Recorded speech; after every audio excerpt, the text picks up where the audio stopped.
नाज़रीन असां हिकु दफ़ो ॿीहर पंहिंजे प्रोग्राम अफ़्तार ते गुफ़्तार में हाज़िर आहियूं ऐं अॼु असां सां जेकी महिमान आहिनि सईद गनी साहब कंहिं तारुफ़ जा मुहताज न आहिनि, पाण सेनेट ऑफ पाकिस्तान जा मेंबर आहिनि ऐं पीपुल्स पार्टी जा तमामु पुराणा जेको आहिनि ऐं संदन वालिद उस्मान गनी बि ट्रेड यूनियनिस्ट आहे ऐं पीपुल्स पार्टी सां लाॻापियल आहे ऐं उहे शहीद थी विया ऐं उनखां पोइ सियासत में सईद गनी साहब आया, पाण पीपुल्स मीडिया सेल जा इंचार्ज, उन सां गॾोगॾु पीपुल्स पार्टी कराची डिवीज़न जा जनरल सेक्रेटरी बि रहिया आहिनि ऐं KMC में अपोज़िशन लीडर जो बि किरदारु अदा कयो आहे। अचो त साणनि अॼु जेको आहे सो गुफ़्तगू कयूं। सईद गनी साहब, तव्हांजी महिरबानी, तव्हां असांखे टाइम ॾिनो। सईद गनी साहब, इहा त हिकु हक़ीक़त आहे त सियासत तव्हांखे जेको आहे सो पंहिंजे वालिद साहब जे वरिसे खां मिलिया, उनजी शहादत खां पोइ तव्हां एक्टिव किरदारु अदा कयो।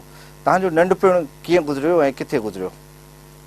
मुंहिंजो नंढपिणु कराची में गुज़रियो ऐं चेनेसर ॻोठ में गुज़रियो ऐं वालिद साहब जी इहा ख़्वाहिश कॾहिं कोन हुई तव्हां को सियासत में अचां। उहो सख़्ती कंदा हुआ त पढ़ण लिखण में ठीकु हुजूं ऐं ज़्यादा टाइम स्कूल खे ॾियूं, पंहिंजी पढ़ाई खे ॾियूं ऐं कोशिशि बि कईसीं ऐं स्टूडेंट ऐं ठीकु हुयुसि, मतिलबु कोई ख़राबु स्टूडेंट कोन हुयुसि। त जेसि ताईं बाबा हयात हुयो त बसि हिकिड़ी नौकिरी कंदो हुउसि बैंक में ऐं MBA बि मूं कयो पिए ऐं लॉ बि कयो पिए इवनिंग में। सो पढ़ाई हुई, पढ़ाई सां गॾु नौकिरी हुई ऐं नौकिरी माना ईअं ई कई, ज़रूरत सच कोन्हे, बाबा पालियो पिए, सॼे घर खे हलायो पिए, पर इन करे नौकिरी कराई त हिकिड़ो एक्सपीरियंस थी वञे ऐं जेको मूं MBA कयो पिए त उनजो वास्तो बैंकिंग सां बि आहे त थोरो उन में असांखे पर्सनल एक्सपीरियंस बि हिकिड़ो थी वञे बैंकिंग जो। बाक़ी आम जीअं ॿारनि जो हूंदो आहे नंढपणु, ईअं ई रहियो आहे। सख़्ती जे करे थोरो बहरहाल कंहिं ग़लति हरकतुनि में कोन्हे इन्वॉल्व थी सघियोसि, इन करे जो बाबा खां डिॼंदा बि घणो हुआसीं ऐं बाबा बाक़ी सख़्तु हो कुझु। नंढपिण में सईद गनी, सेनेटर सईद गनी जेको आहे सो नंढपिण में कीअं हो, शरारती हुयो, पढ़ण लिखण में हुनजी कैफ़ियत कीअं हुई ऐं घर में उनजो कहिड़ियूं सरगर्मियूं हुयूं? शरारती त शायदि एतिरो कोन हुयुसि, पर ज़िदी चवंदा त हुयुसि, ज़िद घणी कंदो हुउसि। हाणे मूंखे नथो लॻे त आउं ज़िदी आहियां, पर बहरहाल नंढपण में शायदि ज़िदी हुयुसि ऐं घर में इन करे जो मां वॾो आहियां सभिनीनि भाउरनि भेणनि में, इन करे थोरी तवजो बि वधीक हुई ऐं पढ़ाई में बि ठीकु हुयुसि, त इन करे बाबा कोशिशि कंदो हो त ॿियनि भाउरनि भेणनि खे बि थोरो माना इहो ॿुधाए सघिजे त भई हीअ जीअं पढ़े थो तीअं तव्हां पढ़ो। इन करे थोरो तवजो घणी हुअण करे शायदि पढ़ाई सुठी थी ऐं सख़्ती जे करे शायदि थी, पर अहिड़ो को एक्स्ट्रा ऑर्डिनरी जंहिंखे चइजे का शरारत करण वारो मां ॿाहिरि या को अहिड़ो ईअं कोन हुयुसि। यादि आहे पहिरियों रोज़ो कॾहिं ऐं कीअं रखियो? एग्ज़ैक्टली त यादि कोन्हे मूंखे पहिरीं रोज़ो कॾहिं रखियो, पर एतिरो यादि ज़रूरु आहे त हिकिड़ो रोज़ो मूं रखियो त ॾाढी गर्मी हुई उन ॾींहंनि में, शायदि इहे जून जुलाई जा हूंदा हो टाइम, गर्मी घणी हुई ऐं ज़ाहिर एयर कंडीशन वग़ैरह कोन हूंदा हुआ घरनि में। त पोइ मूंखे मुंहिंजी वालदा जेका आहे उन्हनि जेका पोती हूंदी आहे उहा आली करे ॾिनी, त उहा आली करे पंहिंजे मथां ई सुम्ही पियो ताकी थधिकार थिए पखे जी हवा में, पर गर्मी ॾाढी शदीद हुई ऐं रोज़ा बि शायदि सख़्तु हुया। इहो एतिरो यादि आहे त पहिरियों रोज़ो या ॿियो रोज़ो हो, पर इन सिचुएशन में रोज़ो रखियो ऐं जॾहिं इफ़्तार थी तॾहिं वञी सामे सां आई त इफ़्तार करे रोज़ो छॾायूं ऐं जेका गर्मी शदीद हुई उन गर्मी खां, पर शायदि हुन में रोज़े जो हिकिड़ो मज़ो पंहिंजो हूंदो आहे त रोज़ो तव्हांखे कुझु महसूसु त करे न तव्हां रोज़े में आहियो। तव्हां कुझु अर्सो पंहिंजे वालिद साहब सां गॾु ऐं उनखां पोइ बि बैंक ट्रेड यूनियनिज़म पॉलिटिक्स कई, उहा कीअं लॻी ऐं हीअ सियासत जेका तव्हां हींअर कयो पिया पीपुल्स पार्टी जी, इन्हनि ॿिन्ही जेको आहे सरगर्मियुनि में ऐं उनमें कहिड़ो फ़र्क़ु आहे? मूं ट्रेड यूनियन बि एक्चुअली वालिद साहब जी शहादत खां पोइ शुरू कई। जॾहिं वालिद साहब हयात हुयो तॾहिं आउं बाक़ाइदा नौकिरी कंदो हुउसि बैंक में, सुबुह जो 9 बजे वञी, बल्कि शायदि शाम जो लेट बि ईंदो हुउसि ऐं वरी ॿुधाइनि था की त मां MBA कयो पिए, लॉ कयो पिए, त बसि एतिरो टाइम ई कोन्हे त की ॿी एक्टिविटी में एंगेज थी सघां। पर जीअं बाबा जी शहादत थी त उन वक़्तु जॾहिं बाबा हयात हुयो त यूनियन में कुझु ग्रुप्स हुया ऐं पाण में कुझु रिफ्ट्स हुया ऐं उते यूनियन जे अंदरि इलेक्शन थियण वारा हुया। इलेक्शन खां कुझु ॾींहं पहिरीं बाबा जी शहादत थी। अच्छा, उन वक़्तु जॾहिं बाबा जी शहादत थी वई त जेके दोस्त हुया ट्रेड यूनियन में बाबा सां गॾु, उन्हनि जो इहो ख़्यालु हो त असांजी जेका MCB जी यूनियन आहे उहा डिवाइड थी वेंदी, जहिड़ो पहिरीं भले पियो पर फर्दर हुन में ग्रुप्स ठही वेंदा। त इन करे जेकॾहिं तव्हां ट्रेड यूनियन में अची वेंदव त शायदि उहा जेका ग्रुपिंग थियणी आहे उहा न थी सघे ऐं असां वरी बि यूनाइट रहंदासीं। त मां त अलाई हिकिड़ी डिफिकल्ट जेका कंडीशन हुई, सिचुएशन हुई, उन में आयुसि ट्रेड यूनियन में। ऐं ट्रेड यूनियन में अलाह जो शुक्र आहे, मुंहिंजो जेको प्रैक्टिकली जेका मूं कई उहो थोरो टाइम रहियो, पोइ उनखां पोइ असां क्राइसिस आया आहिनि। मतिलबु 95 में बाबा जी शहादत थी आहे। 95 जे एंड में सेप्टेंबर अक्टूबर में बाबा जी शहादत थी। अक्टूबर नवंबर में मूं जेको सो पार्टिसिपेट करणु शुरू कयो ट्रेड यूनियन एक्टिविटीज़ में। ऐं 97 में नौकिरी में डिसमिस थी वियुसि। माना हार्डली तव्हां चओ त 1.5 साल या 2 साल जेका असां मूं ट्रेड यूनियन कई नौकिरीअ ते रही करे। उनखां पोइ मुंहिंजी स्ट्रगल आहे सॼी हिकिड़ी, मुंहिंजी आहे, मुंहिंजे दोस्तनि जी आहे। अवां पीपल्स पार्टी जे हिकु वर्कर खां वठी पंहिंजी सियासत जो सफ़र शुरू कयो ऐं पीपल्स पार्टी कराची डिवीज़न जे अहम उहिदे ते पहुता। इहो सॼो सफ़र तव्हां कीअं तय कयो, इन जूं कुझु झलकियूं असांजे नाज़रीन खे ॿुधायो, के यादगिरियूं। हा, मूं तव्हांखे ॿुधायां, जीअं मां पॉलिटिक्स में एक्टिव थियो ऐं बाबा जी शहादत खां पोइ, ऐं पीपल्स पार्टी इहा महिरबानी कई जॾहिं बाबा शहीद थियो त बाबा उते जेका असांजो सिटी एरिया आहे उनजो प्रेसिडेंट बि हुयो उन वक़्तु। अच्छा, उन वक़्त में मोहतरमा इहो डिसीशन कयो हो त जेके असांजा पार्टी जा सीनियर लीडर्स आहिनि उहे पंहिंजी जेका लोकल सिटी एरिया आहे उनजा सदर हूंदा। उनमें इंडी खान साहब बि सदर थियो, उनमें नबील कबूल बि सदर थियो, उनमें ॿिया घणा ई माण्हू हुआ, बाबा बि उनमें सदर थियो हिकिड़े सिटी एरिया जो। पोइ जॾहिं बाबा शहीद थियो त मूंखां उन्हनि पुछा कई, ऐं मोहतरमा घर बि आई हुई असां वटि जॾहिं प्राइम मिनिस्टर हुई, त मूंखां मोहतरमा पुछा कयो त तव्हां छा था करणु चाहियो, मतिलबु तव्हां सियासत कंदो या तव्हांखे अॻिते नौकिरी करणी आहे। त मूंखे इहा ऑफर हुई त का मां सरकारी नौकिरी वठां सुठी, या इहा बि ऑफर हुई त तव्हांखे बैंकिंग में असां का बहितर अपॉर्चुनिटी ॾियूं ताकी तव्हां अॻियां हली कुझु सुठो पंहिंजो कैरियर ठाहे सघो। पर मूं हुते इहो फ़ैसिलो कयो त मूंखे पॉलिटिक्स करणी आहे। ऐं ज़हन में ख़्यालु इहो हो त बाबा शहीद थियो आहे ऐं उन्हनि खे जिन माण्हुनि शहीद कयो आहे उन्हनि जे रास्ते में ज़रूरु कुझु न कुझु रुकावटूं हूंदियूं, बाबा खां तंग हूंदा, त इहो असांजे रस्ते में रुकावट आहे। त उन्हनि क़ातिलनि खे इहो अहसासु न थिए त उस्मान गनी जेकॾहिं शहीद थियो त असांजो रस्तो खुलियो थी वियो। त मां उन ई सफ़र खे कंटिन्यू कंदुसि जितां मुंहिंजे वालिद साहब छॾियो आहे। पोइ उहा ट्रेड यूनियन हुजे, उहा पार्टी जी पॉलिटिक्स हुजे, उहा कंदुसि। पोइ इन ई तरह सां मां ट्रेड यूनियन में वियुसि ऐं पीपल्स पार्टी मूंखे सिटी एरिया जो जनरल सेक्रेटरी ठाहियो उन वक़्तु 95 में। ऐं 96 में हिकिड़ी असांजी हुकूमत हली वई। अच्छा, जॾहिं हुकूमत हली वई त पोइ डेफिनेटली अपोज़िशन जी पॉलिटिक्स हिकिड़े घणे अरसे ताईं रही। ऐं उन में 96 खां वठी 2001 में शायदि 2001 ताईं आउं रहियोसि सिटी एरिया जो। पोइ वरी लोकल गवर्नमेंट जी इलेक्शन थी, उन में पीपल्स पार्टी महिरबानी कई, मूंखे टिकट ॾिनो ऐं नाज़िम इलेक्ट थियुसि पंहिंजे इलाइक़े खां।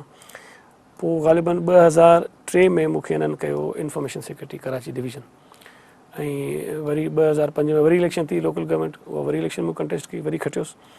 ऐं 2000 ग़ालिबन 7-8 में मोहतरमा जी शहादत खां पोइ, 9 में बल्कि इनफैक्ट 2009 में मूंखे जनरल सेक्रेटरी कराची डिवीज़न जेको सो पीपल्स पार्टी ठाहियो। त इहा हिकिड़ी कंटिन्यूटी हुई मुंहिंजी सॼी पार्टी जे अंदरि तंज़ीम में। ऐं उन सां गॾो मूंखे हिननि लोकल गवर्नमेंट जो जेको सिटी डिस्ट्रिक्ट गवर्नमेंट हुई उन में लीडर ऑफ दी अपोज़िशन बि ठाहियो। त इहो मूंखे सुठो एक्सपीरियंस हो, पार्टी जी सपोर्ट हुई, हिकिड़ो त बाबा जे करे हुई, ॿियो ऐं पाण बि थोरो प्रैक्टिकल माण्हू शायदि आहियां, कोशिशि कंदो आहियां त जेका ज़िम्मेदारी हुजे उनखे कंहिं न कंहिं तरीक़े सां निभाए सघां, पूरो करे सघां। ऐं ख़ुशकिस्मती इहा बि रही जो मोहतरमा सां मुंहिंजूं मुलाक़ातूं घटि रहियूं इन करे जो मोहतरमा पोइ दुबई हली वई। पर मुंहिंजी जॾहिं मोहतरमा सां हिकिड़ी मुलाक़ात दुबई में थी, उन हिकिड़ी मुलाक़ात खां पोइ मोहतरमा मुंहिंजे मथां एॾी महिरबानी हुई ऐं एॾो ख़्यालु कंदी हुई जो मां सम्झां थो त मां लफ़्ज़नि में नथो करे सघां। बेनज़ीर साहब सां पहिरीं मुलाक़ात कीअं थी ऐं तव्हां छा महसूसु कयो उन मुलाक़ात में? यार, हूअं बीबी खे ॾिठो त घणे दफ़ा हुयोसीं जॾहिं 86 में आई मोहतरमा, त पर मुलाक़ात जेका पहिरीं थी जॾहिं मोहतरमा बाबा जी कंडोलेंस जे लाइ एज़ अ प्राइम मिनिस्टर असांजे घर आई। ऐं अजीब ॻाल्हि इहा आहे त मोहतरमा जी असां ॿुधो त हो त याददाश्त ॾाढी सुठी आहे, पर मूंसां इहो पर्सनल एक्सपीरियंस थियो। मोहतरमा घर आई, जेके हुते ॻाल्हियूं थियूं जेका उन्हनि महिरबानी कई, ऐं उते वेही मोहतरमा त ॿुधायो त 86 में मोहतरमा असांजे घर आई 95 में जॾहिं बाबा जी शहादत थी। ऐं 86 में हिकु लेबर कॉन्फ्रेंस थी कराची में, उते बाबा खे स्पीच कई। मोहतरमा बाबा जी उन स्पीच जा असांखे जुमिला ॿुधाया त हुन स्पीच कई, एॾी ज़बरदस्त स्पीच कई, उन में इहा ॻाल्हि कई, इहा ॻाल्हि कई, इहा ॻाल्हि कई। माना 9 सालनि खां पोइ उन अरसे में मोहतरमा हज़ारों तकरीरूं ॿुधियूं हूंदियूं, पर बाबा जी तकरीर मोहतरमा खे यादि हुई। अच्छा, मोहतरमा हली वई कंडोलेंस खां पोइ, उन जे 2-3 महीननि खां पोइ लाड़काने में हिकिड़ो प्रोग्राम हुयो, शुगर मिली लाड़काने में हिकिड़ी, उते को हिकिड़ी तकरीब हुई, उते मोहतरमा चीफ गेस्ट हुई, उते आउं बि हुयुसि। ऐं जीअं प्रोग्राम ख़तमु थियो त असां निकिरंदासीं ऐं पासे ते बीह रहियोसि। हाणे मोहतरमा निकिरंदी पोइ असां निकिरंदासीं। त मोहतरमा जॾहिं निकिती त उते मूंखे ॾिसी बीठी ऐं मूंखां चयईं, सईद क्या हाल है तुम्हारे, ठीक हो? त मूंखे हैरत थी त माना हिकिड़ी मुलाक़ात 2-3 महीना पहिरीं थी आहे ऐं मोहतरमा खे माना मुंहिंजो नालो बि यादि आहे, मुंहिंजो चहिरो बि यादि आहे ऐं हुन बीह करे मूंखां पुछियो त तुंहिंजी तबियत कीअं, तूं ठीकु आहीं? ख़ैरु साईं। त इहा हिकिड़ी कमाल शइ जेका मां सम्झां थो त मूं कंहिं ॿिए माण्हू में न ॾिठी, कंहिं लीडर में न ॾिठी। त हिकिड़ी यादाश्त मेमोरी एॾी जो 9 सालनि खां पोइ बाबा जी स्पीच यादि हुईसि ऐं वरी हिकिड़ो आम माण्हू जीअं मिलियोसि बाबा जी हुन से कंडोलेंस ते ॾिनई तॾहिं, ऐं वरी 3-4 महीननि खां पोइ मूंखे लाड़काणे में ॾिसी करे मोहतरमा सुञातो ऐं नालो खणी मूंखां पुछी तुंहिंजी तबियत कीअं, ठीकु आहे की न? इहा हिकिड़ी मां सम्झां थो ख़ुशूसियत हुई ऐं उहा कॾहिं मां विसारे नथो सघां जेको मोहतरमा जीअं मूंखे हुते एड्रेस कयो। तव्हां मोहतरमा सां गॾु बि कमु कयो ऐं हींअर ज़रदारी साहिब सां ऐं बिलाल साहिब सां बि, इन्हनि टिनी शख़्सियतुनि खे तव्हां कीअं था महसूसु कयो? ऐं मोहतरमा, आसिफ अली ज़रदारी साहिब ऐं बिलावल भुट्टो ज़रदारी। अच्छा, इन में हालांकि मूं भुट्टे साहिब खे ॾिठो कोन हो, पर ज़ाहिर बीइंग अ पार्टी वर्कर मूं स्टडी त कई आहे भुट्टे साहिब खे, किताबूं पढ़ियूं आहिनि भुट्टे साहिब ते, माण्हुनि जो लिखियो उन्हनि खे पढ़ियो आहे। भुट्टे साहिब खे बि तव्हां जेकॾहिं इन ई खणी अचो त अजीब हिकिड़ी मूंखे सिचुएशन नज़र थी अचे। भुट्टो साहिब बिल्कुलु मां सम्झां थो त इंतिहाई ज़हीन ऐं वॾो हिकिड़ो लीडर हो ऐं पीपल्स पार्टी जहिड़ी जमात उन ठाही, पर मोहतरमा जिन हालतुनि में सियासत कई आहे मां सम्झां थो त शायदि भुट्टे साहिब खां वधीक जेको टफ टाइम मिलियो सो मोहतरमा खे मिलियो। हिकिड़ो त बीइंग औरत पाकिस्तान जे मुआशिरे में जेको मेल डोमिनेटेड हिकिड़ी सोसाइटी आहे उन में मोहतरमा सियासत कई ऐं ज़ियाउल जहिड़ो आमिर ऐं जाबिर हुयो उन में उन सियासत कई ऐं मोहतरमा जा जेको 30 साल जो रहियो आहे पॉलिटिक्स जो अरसो, उन्हनि 30 सालनि में हुन 25 साल स्ट्रगल कई, अपोज़िशन में रही आहे ऐं उन्हनि 25-30 सालनि में मोहतरमा जे पीउ खे फांसी लॻी, 2 जवान जेके ॿाहिरि उहे शहीद थिया। मोहतरमा जा ॿाहिरि वीचारा मतिलबु अजीब हिकिड़ी सूरत हाल में रहिया त पीउ जेलुनि में आहे, मोहतरमा कॾहिं हिकिड़े शहर में, कॾहिं ॿिए शहर में, कॾहिं एग्ज़ाइल में, कॾहिं कंहिं हिकिड़े कोर्ट में, कॾहिं ॿी कोर्ट में। त मोहतरमा हिकिड़ो टफ टाइम जेको सो गुज़ारियो, भुट्टे साहिब खां वधीक मां सम्झां थो त सख़्तु टाइम मोहतरमा गुज़ारियो। ऐं उनखां पोइ जॾहिं आसिफ अली ज़रदारी साहिब खे तव्हां ॾिसो न त आसिफ अली ज़रदारी साहिब जॾहिं आयो मोहतरमा जी शहादत खां पोइ पीपल्स पार्टी जी क़यादत संभाली त एतिरी एक्सपेक्टेशन्स कोन हुई माण्हुनि खे त आसिफ साहिब अहिड़े नमूने सां पार्टी खे हलाए सघंदो। पीपल्स पार्टी पाण हिकिड़ी वॾी जमात आहे ऐं मां सम्झां थो त कंहिं हुकूमत खे हलाइण खां वधीक मुश्किल ऐं ॾुखियो कमु आहे त पीपल्स पार्टी खे को माण्हू हलाए। ऐं मोहतरमा जी शहादत खां पोइ हिकिड़ो तासुर इहो हो त शायदि पीपल्स पार्टी जेका असां हाणे यूनाइट न रही सघंदी ऐं पीपल्स पार्टी हाणे ख़तमु थी वेंदी। पर आसिफ साहिब जो हिकिड़ो वॾो कारनामो मां इहो थो सम्झां त हुन पीपल्स पार्टी खे यूनाइट रखियो ऐं मोहतरमा जी शहादत जहिड़ो वॾो सदमो, जॾहिं तव्हां मोहतरमा खे माइनस कयो पीपल्स पार्टी खां त पीपल्स पार्टी त माना सिर ई कोन हो न, त उन बिना सिर जी हिकिड़ी पार्टी खे हुन हलायो, यूनाइट रखियो ऐं उनखां पोइ वरी हुकूमत जीअं तरीक़े सां असांखे मिली, जिन चैलेंजिस में मिली असांखे मोहतरमा खां बिना हिकिड़ी हुकूमत, त उन हुकूमत खे 5 साल जीअं तरीक़े सां आसिफ साहिब हलायो त मां सम्झां थो त जेके एक्सपेक्टेशन्स हुयूं माण्हू जूं उनखां वधीक हुन डिलीवर कयो ऐं पीपल्स पार्टी खे हुन यूनाइट बि रखियो, हुकूमत खे बि हलायो। ऐं वरी हाणे तव्हां बिलावल साहिब जी ॻाल्हि जेका कयो था त बिलावल साहिब में मूंखे त लॻे थो त शायदि भुट्टो साहिब ऐं बेनज़ीर साहिबा जो ॿिन्ही जो हिकिड़ो कॉम्बिनेशन आहे ऐं माशाल्लाह ज़हीन आहे, दिलेर आहे, क्लियर आहे, पंहिंजे जेको बि हुनजो व्यूज़ आहिनि हुन में कन्फ्यूजन का कोन अथसि। ऐं जेके माण्हू चवनि था त अञा ॿाहिरि आहे, 25 सालनि जो आहे, छा पॉलिटिक्स कंदो, जेके माण्हू उनखे ॿाहिरि चवनि था हुननि जूं उमिरूं 60 सालनि खां मथे आहिनि। ऐं मां अॼु बि चवां थो त बिलावल साहिब उन्हनि 60 सालनि जे पॉलिटिकल लीडर्स खां घणो अॻिते आहे ऐं अलाह साईं हुनखे ज़िंदगी ॾे। बिलावल साहिब खे जेकॾहिं मौक़ो मिलियो त बिलावल साहिब हिन पाकिस्तान जो मुस्तक़बिल आहे ऐं बिलावल साहिब हिकिड़े प्रोग्रेसिव, लिबरल ऐं तरक़ी पसंद पाकिस्तान जे लाइ इंतिहाई ज़रूरी आहे। पीपल्स पार्टी जी कंहिं बि जदोजहद में तव्हांजो ॻोठु चनेसर ॻोठु जेको कराची जी आबादी आहे उहो हिते न आहे, उन ॻोठ मां केतिरा ई शहीद था, चाहे कारसाज जो वाक़ियो हुजे या पीपल्स पार्टी जी MRD तहरीक हुजे या जेको बि उन में हर वलदस्ती जो किरदारु यकीननि तव्हांजे ॻोठ जो रहियो आहे। तव्हांजा मुखालिफ़ चवनि था त इन्हनि समूरनि क़ुर्बानीनि जो जेको लाभ आहे उहो सईद गनी ऐं उनजी फैमिली वठे थी ऐं उहा ॿियनि खे जेको आहे सो उन अख़्तियार जो, उन पावर जो या ॿिया जेके बि हुकूमती फ़ाइदा हूंदा आहिनि, जेके कारकुननि जो हक़ हूंदा आहिनि, उहे नाहिनि मिलिया। पर सईद गनी साहब ऐं उनजो ख़ानदान त अॻिते वधी वियो आहे, पर उहे माण्हू उते जो उते रहिया आहिनि। इन में केतिरी सदाकत आहे? जेके मुख़ालिफ़ आहिनि उहे त चई सघनि था, बाक़ी जेके माण्हू मूंसां गॾु हलनि था, जेके पार्टी जा उहिदेदार आहिनि, जेके मूंसां गॾु रहनि था, जेके मूंखे चङे तरीक़े सां सुञाणनि था, उन्हनि मां शायदि को बि अहिड़ी ॻाल्हि कोन कंदो।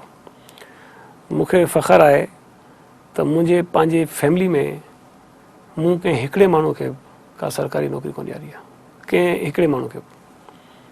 असांजी वॾी फैमिली आहे, ज़रूरतमंद पंहिंजो इहो कोन्हे जो ज़रूरत न आहे उन्हनि खे, पर मूं उन्हनि खे हमेशह चयो त तव्हांखे नौकिरी सरकारी करण जी ज़रूरत न आहे, तव्हां को प्राइवेट नौकिरी कयो, तव्हां को पंहिंजो बिज़नेस कयो, पर सरकारी नौकिरी में असां न वेंदासीं।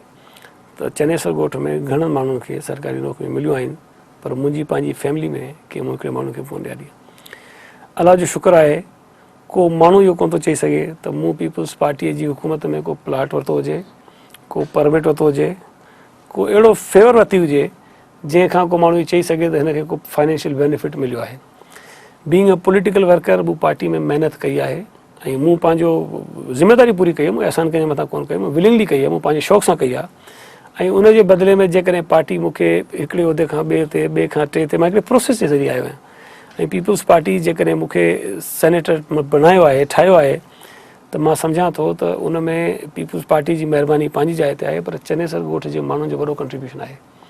ऐं जेकॾहिं माण्हू इहो सोचींदा जेको तव्हां था चओ, जेको मुख़ालिफ़ था चवनि, त जॾहिं आउं सेनेटर थी कराची एयरपोर्ट ते आयो हुउसि त मां सम्झां थो चनेसर ॻोठ मां जेतिरा माण्हू निकिरी आया त शायदि ई चनेसर ॻोठ जी का औरत, को ॿार, को पोड़ो, को जवान अहिड़ो हूंदो जेको घर में रहियो हुजे। उन्हनि मूंखे वेलकम अची कयो कराची एयरपोर्ट ते, त मूंखे त इहो अहसासु आहे, महसूसु थिए थो त उन्हनि खे ख़ुशी थी हुई ऐं उहे इन ख़ुशी में उते आया हुआ मूंखे वेलकम करणु। बहरहाल कोताहियूं थींदियूं आहिनि, ग़लतियूं थींदियूं आहिनि, इंसानु आऊं बि आहियां, ऐं जेके माण्हुनि जूं एक्सपेक्टेशन्स आहिनि उहे मुमकिन आहे मूं पूरियूं न कयूं हुजनि, ऐं शायदि मां करे बि कोन सघंदो सभु, पर मां पंहिंजे तौर ते मुतमइन आहियां त जिन माण्हुनि मूंखे हिते पहुचायो आहे, पीपल्स पार्टी पंहिंजी जाइ ते, पीपल्स पार्टी जी लीडरशिप पंहिंजी जाइ ते, जेकॾहिं पीपल्स पार्टी मूंखे नाज़मी जी टिकट ॾिनी त खटायो मूंखे हुते जो माण्हू न हुयो। पीपल्स पार्टी जेकॾहिं मूंखे ॿीहर टिकट ॾिनी त उन्हनि ई माण्हुनि मूंखे वरी खटायो। त इहो हिकिड़ो मुंहिंजे जेको पॉलिटिकल कैरियर आहे उन में जेका बुनियादु आहे उहा चनेसर ॻोठ जे माण्हुनि जी आहे, उनजो मुंहिंजे मथां अहसान आहे। ऐं इहा ॻाल्हि आउं तव्हांजे साम्हूं कोन थो कयां, इहा ॻाल्हि मूं हमेशह उन्हनि साम्हूं कई आहे त मूंखे इन जाइ ते पहुचाइण में चनेसर ॻोठ जे माण्हुनि जो वॾो हथु आहे, वॾो किरदारु आहे। ऐं इन शइ खे आउं एडमिट बि कयां थो, ऐं इंशा अल्लाह ताला जेसि ताईं मुंहिंजी ज़िंदगी आहे, जेको मुंहिंजे वस में हूंदो उन्हनि माण्हुनि जे लाइ करण जी कोशिशि कंदुसि ऐं कंदो रहंदो आहियां। बाक़ी आउं मुतमइन आहियां, को मुख़ालिफ़ मूंखे अॼु इहो चए त मूं ज़ाती तौर ते या मुंहिंजे फैमिली में कंहिं माण्हूअ पीपल्स पार्टीअ खां को बेनिफिट वठो हुजे त आउं बिल्कुलु ॾुआरी आहियां, उनखे जवाबु ॾींदुसि। नाज़रीन, हिते हिकिड़ो ब्रेक वठूं था, ब्रेक खां पोइ सेनेटर सईद गनी साहब सां असांजी कचहरी जारी रहंदी।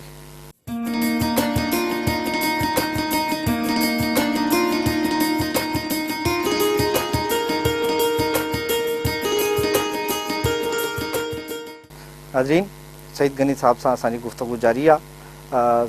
सईद गनी साहब, छा पीपल्स पार्टी में ग्रुप बंदी आहे? जेकॾहिं आहे त अव्हां जो कहिड़े ग्रुप सां तालुक़ु आहे?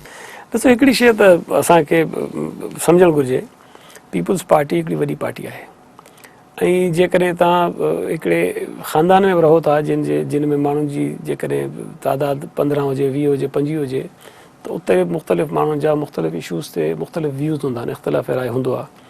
त पार्टी में बि डेफिनेटली मुख़्तलिफ़ इशूज़ ते डिफरेंस ऑफ ओपिनियन माण्हुनि जा हूंदा आहिनि ऐं पार्टी जे अंदरि लॉबीज़ बि हूंदियूं आहिनि ऐं ज़ाहिर असां वटि बि हूंदियूं।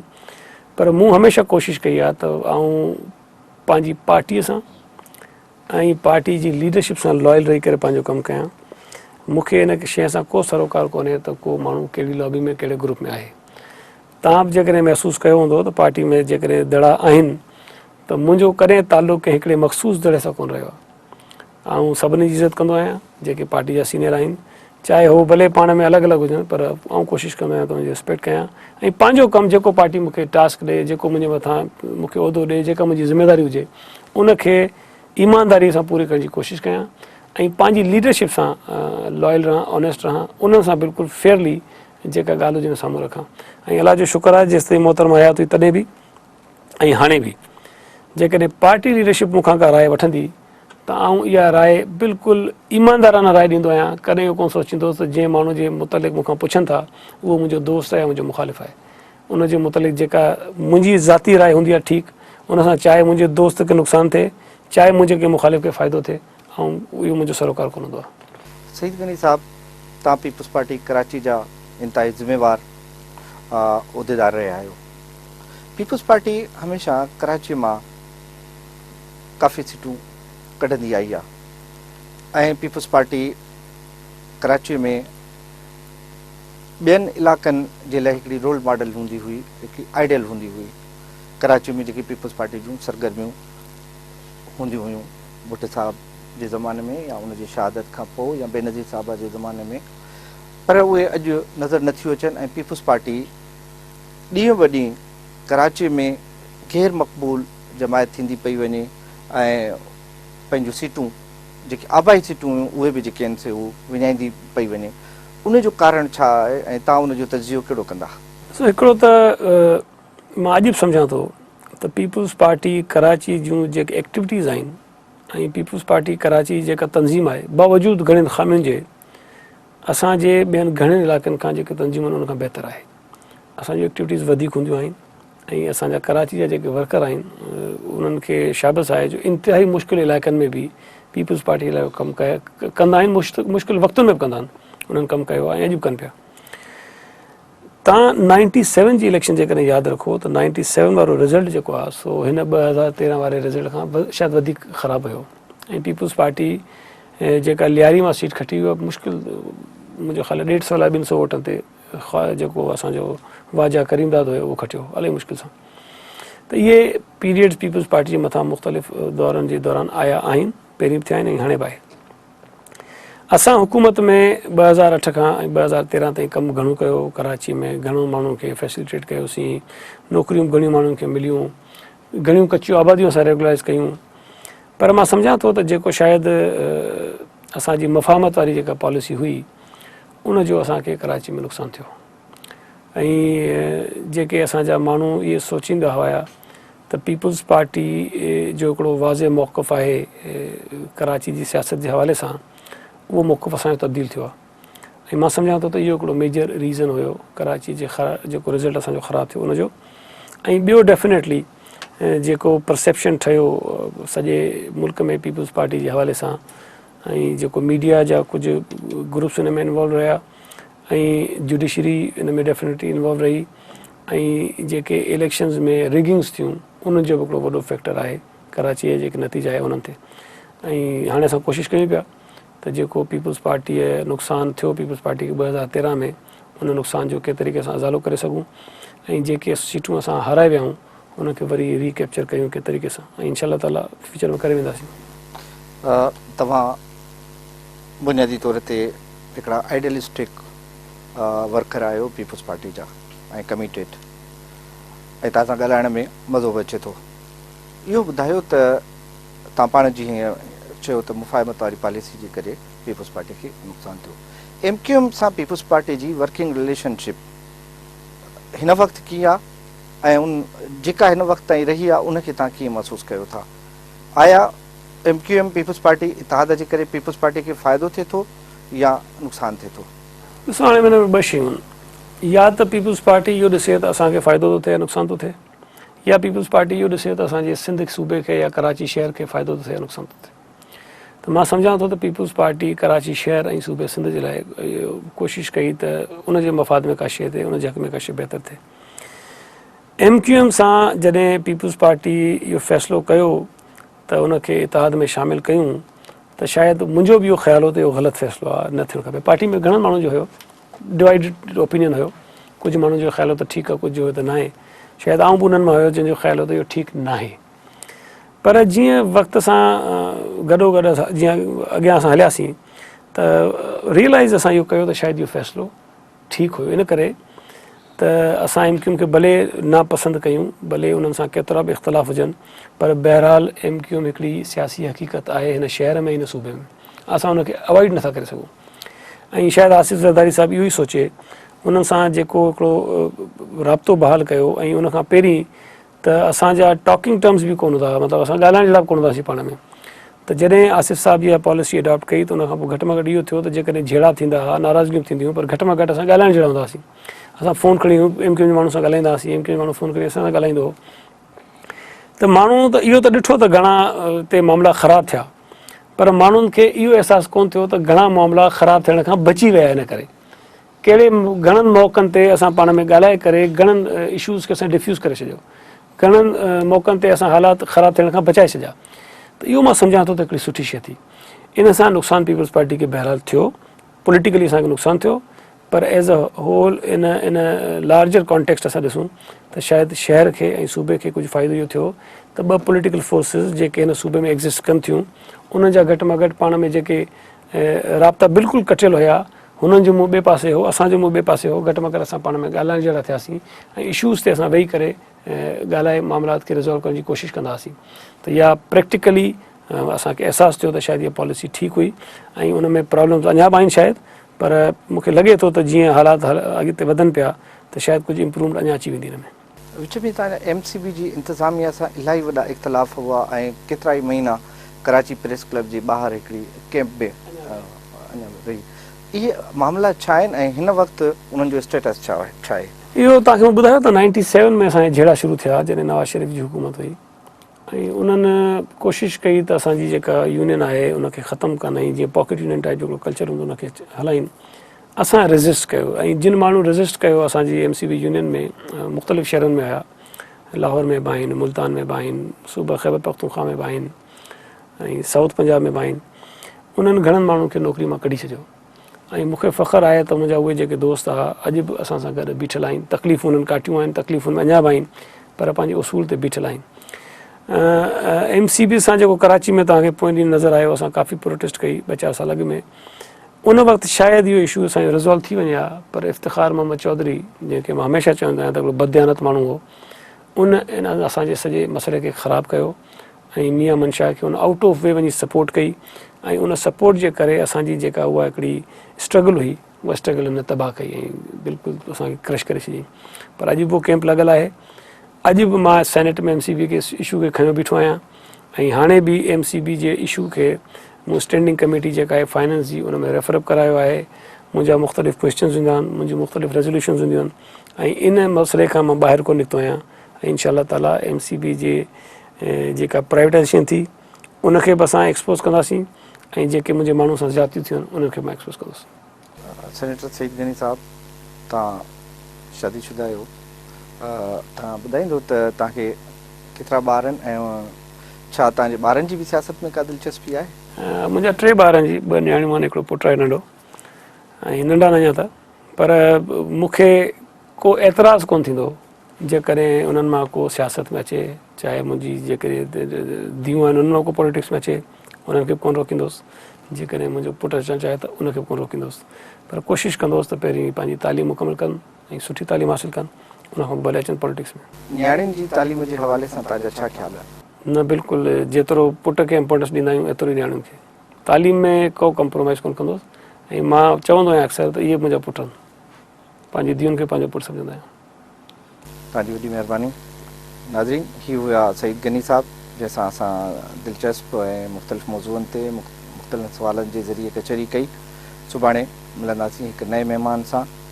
अल्लाह वाहे।